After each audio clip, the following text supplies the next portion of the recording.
Hi, it's Nikki Dora. Today I want to talk a little bit more about auric field, your aura, because I did a video on how to see auras. So that's on my another video on my YouTube channel.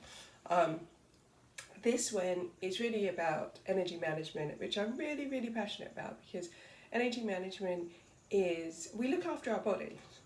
We wash them. Hopefully, we wash them. We a lot of us take care with what we eat.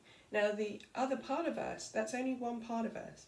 The other part of us, the other half of the coin, is our energetic self, and we should be taking care of that as well, rather than just our physical body. It's about both of those together. So as I said before, with the chakras, they link our physical to the energetic. So I'm not going to do chakras on this one, but I think I'll do another one, but I'm going to do this one based on your auric field. So I've got my details here. So first of all, there is a PDF with most of this information on my Dropbox, which I'm quite happy to share.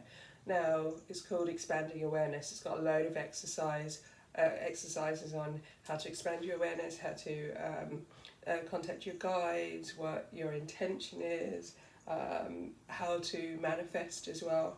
So I'm quite happy for you to have this document. It's something that I wrote as I was working through it and using it, and I still use these exercises today, and it's got a wealth of information. That's my plug over and done with, and I'll put it in the comments section.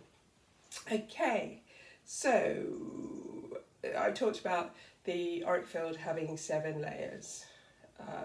Now they go to, so we have the root chakra, it's linked to the physical body, physical subtle body, the sacral linked to the emotional body, then you have the solar plexus linked to the mental body, you have your heart chakra linked to the astral, where the term astral travelling, projection, another video to go a little bit more into that if you're interested.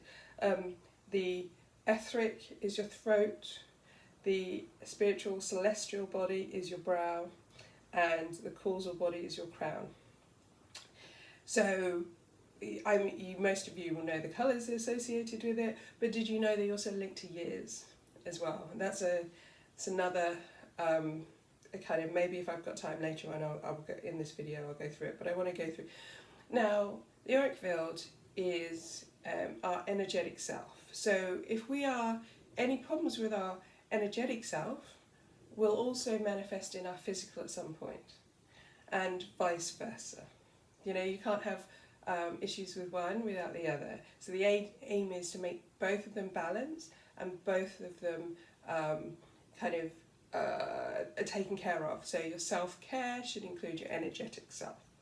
Now this is, really should be a more daily exercise when you think about it, and it can fit into your daily routine as well. So, when you're looking at your aura, we have to also remember that your aura itself, you've seen a lot of the egg-shaped diagrams, and that's pretty much as it is.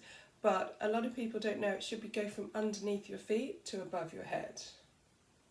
A lot of people have issues with their feet or their knees because their auric field is not low enough. All of this is set on intention, because energy is based on intention. So, if you want to visualize your aura, see what color it is. That will tell you about the health. Any grey, dark, muddy areas are where you've got issues with it. Now I'm doing a synopsis of this. I'm trying to go quite quickly. So, how big is your aura? So let's, if you find, okay, so maybe I need to the bigger your aura is, the more people will walk through it. So for the more you'll connect to their auras, and 2, they'll physically walk through it. Now that doesn't sound so bad, but if you're trying to maintain it, then you can get a lot of holes and tears. You can also get a lot of undesirable, because they can they sense your energy, especially if you do any energetic work, and therefore it can make you a little bit of a target for energy vampires and things like that. So for on your daily life, and for protection, you don't want it to be covering a whole field, because that's a lot of, you know, maintenance that you have to do. Also, your auric field and a physical person, they have baggage. You can take on a lot of people's baggage by them walking through it or you connecting to it. So I would recommend that you find a space for your resting aura. When you're working, you want to expand it, especially if you're working in a circle. You might want it to expand to the circle to do any work that you're doing. But when you're on a day-to-day, in your day-to-day life, in your day-to-day routine, it doesn't need to be that big. Now, there are no exact science or measurements for how big it should be. This is really how big it should be for you. Now, let's start with one basic. Your auric field doesn't start immediately when your body ends, so it doesn't start here. But if you kind of pull your right hand out, you'll feel a little bit of resistance. So for me, it's about there. I can feel that resistance and I know when my auric field starts. So it's a good job, because if it's too tight here, again, it's not good for you, so you need to find it. And all of the changes you make are you either visualize it or you say, put it further out.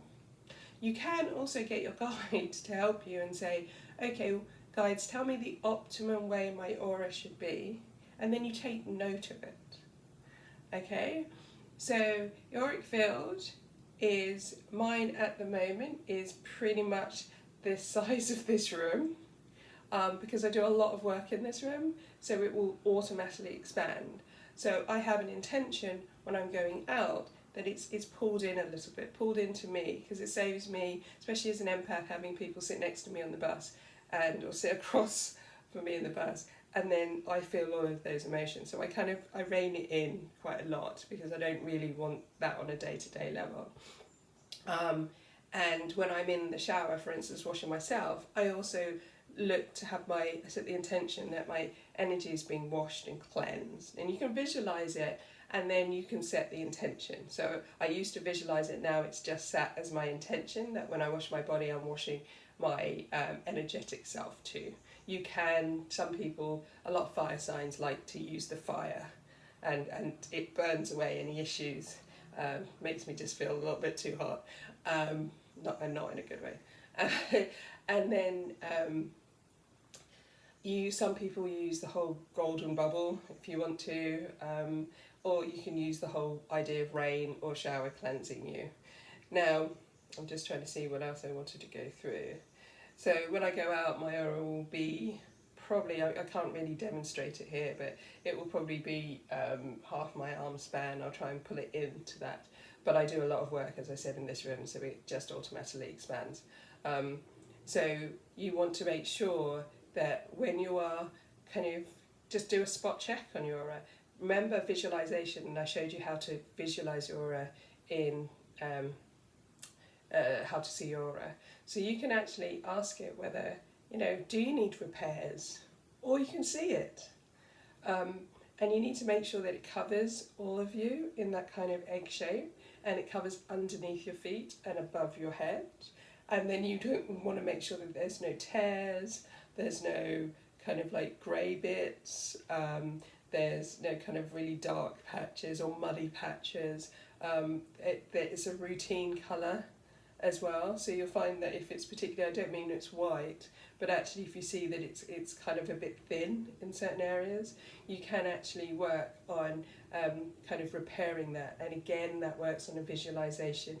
I will often, if it's a tear, I will act on sewing it up. That's my visualization. I will see that and I will, Now, it's also, as I talked about briefly, that it's a bit of a protection for yourself, because obviously you're not going to have it's not going to attract people like energy vampires. And it also can people, energies are just in general, or entities, they can see it and they go, whoa, you're out. I want, you're like it, especially if you're working with energy or you're a medium. Energies see that and they want a piece of that. And it doesn't mean that they're so much malevolent. It's just the fact that they are starved of energy and they want something, and yours is like this warm blanket and outside is cold, so they kind of radiate. So it's another reason to pull it in. And you can also find that some people cloak themselves as well when they're out. I do that quite a lot, where I just have this idea that I put my I don't wear onesies, but I have this idea that I put a onesie on, camouflage onesie, dark onesie, with a hood on, and therefore I feel it's a lot of this is about how you feel protected. But that's really the basics on checking your auric field. I probably could try and go a little bit more in detail if people are interested. And as I said, more details, especially about the ages that your chakras look after, are on the Expanding Your Awareness document on my PDF stash in Dropbox. So please help yourself, spread the word, and also subscribe. Have a good day.